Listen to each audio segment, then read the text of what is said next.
বিশ্বনবী বললেন, আমি তো বক্সিং খেলি না রে বাপ। রুকানা বলল, তাহলে আমিও কালেমা পড়ি না।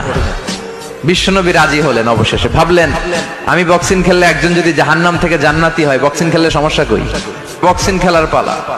রুকানা বলে, মোহাম্মদ তুমি মারো। বিশ্বনবী বললেন, তুই মার, কারণ আমি মারলে ওই মায়ের হজম করার ক্ষমতা তোর নাই। বিশ্বনবীর এক হাতে জান্নাতি 40 জনের শক্তি ঢুকায় দিছে কে? তো বিশ্বনবী মাইট দিলে এটাও হজম করতে পারবে? কথা কর।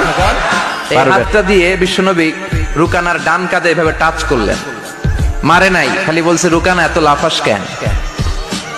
টাচ করার সাথে সাথে রুকানা বেহুশ হয়ে জমিনে পড়ে যায়।